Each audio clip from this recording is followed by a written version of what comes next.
வணக்கம் மக்களே, சற்று முன்னிலையான செய்தி ஒன்று வெளியாகலாம். மீண்டும் திமுகவுடன் நெருக்கமா? ராமநாதபுரத்தில் நெகிழ்ந்து போன ஓபிஎஸ் பின்னணியில் உள்ள கணக்கு என்ன? வாங்க வீடியோவை முழுமையாக்கலாம். அதாவது தமிழகத்தில் வருகின்ற 2026 சட்டமன்ற தேர்தலை ஒட்டிதான் இன்னும் 6 மாதங்கள் இருக்கும் நிலையில் தான் அனைத்து கட்சிகளுமே தங்கள் கட்சி பணிகளை எல்லாம் தீவிரமாக மேற்கொண்டு வருகிறது. அந்த வகையில் தான் ஆளும் கட்சியான திமுக அரசு கூட்டணியானதை தமிழகத்தில் ஒரு வலுவான கூட்டணியை கைப்பற்றி இருக்கிறது. அதனைத் தொடர்ந்துதான் ஓபிஎஸ் அவர்கள் கண்டிப்பாக திமுகவில் இணைய அதிகம் வாய்ப்பு இருப்பதாக பேசப்படுகிறதா. ஏனென்றால் திமுக கூட்டணி ஆட்சிக்கு வரும் என்று மக்கள் பேசிக்கொள்வதாக முன்னாள் முதலமைச்சர் ஓபிஎஸ் கூட பேசியதற்கு பின்னணியில் ராமேஸ்வரத்தில் நடந்த ஒரு சம்பவம் தான் முக்கிய காரணமாக பார்க்கப்படுகிறதா. அது என்ன சம்பவம் என்றால், அந்த சம்பவத்தில் கலந்து கொண்ட பின் ஓபிஎஸ் அவர்கள் போடும் கணக்கு என்ன என்பதை விரிவாக பார்க்கலாம்.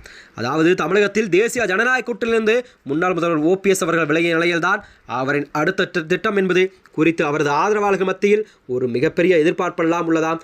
அதாவது பாஜக கூட்டணியிலிருந்து விலகிய அடுத்த சில மணி நேரங்களிலே முதல்வர் ஸ்டாலின் அவர்களை சந்தித்தார். அவர் அடுத்த கட்டமாக தனது சுற்றுப்பயணத்தை விட தொடங்காமலே அமைதி காத்து வருகிறார். பாஜக கூட்டணி என்பது அதிமுக, திமுக மற்றும் தாவேகா உள்ளிட்ட எந்த ஒரு தரப்புமே ஓபிஎஸ்க்கு கிரீன் சிக்னல் தரவில்லை என்றுதான் செய்திகள் பார்க்கப்படுகிறதா. சட்டசபை தேர்தலுக்கு இன்னும் 6 மாதங்கள் மட்டுமே இருக்கும் நிலையில்தான் தேவர் ஜெயந்தி விழா நெருங்கி இருப்பதால் ஓபிஎஸ்க்கு ஒரு முக்கியத்துவம் அதிகரித்துள்ளதாம்.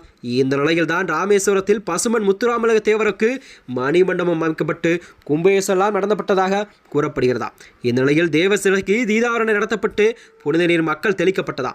இந்த நிகழ்ச்சியில் திமுக எம்எல்ஏ காதர் பாட்சா என்கிற முத்துராமலிங்க தேவர், முன்னாள் முதல்வர் ஓபிஎஸ் உள்ளிட்ட பலரும் அதில் கலந்து கொண்டார்.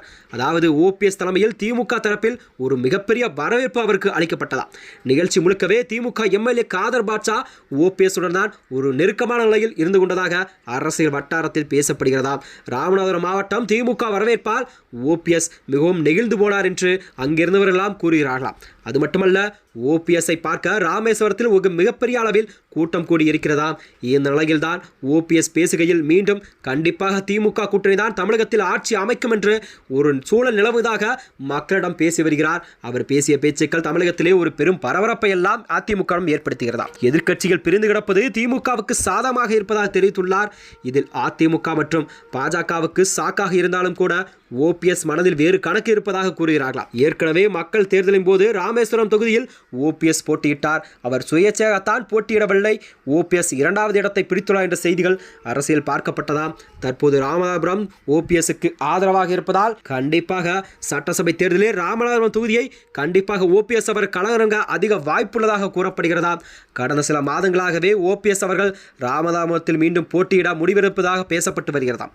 ஆனால் இம்முறை சுயேட்சையாக அல்லாமல் ஒரு முக்கிய பெரிய கட்சியுடன் கண்டிப்பாக கூட்டணி அமைத்து அவர் வருகின்ற 2026 சட்டமன்ற தேர்தலில் ராமநாதபுரம் தொகுதியில் போட்டியிடுவார் என்று அரசியல் வல்லுநர்களால் வியூகங்களும் வகுத்து வருகிறதாம். மேலும் இதுபோன்ற வீடியோக்களை தெரிந்து கொள்ள நமது சேனலை மறக்காமல் சப்ஸ்கிரைப் செய்து கொள்ளும். நன்றி, வணக்கம்.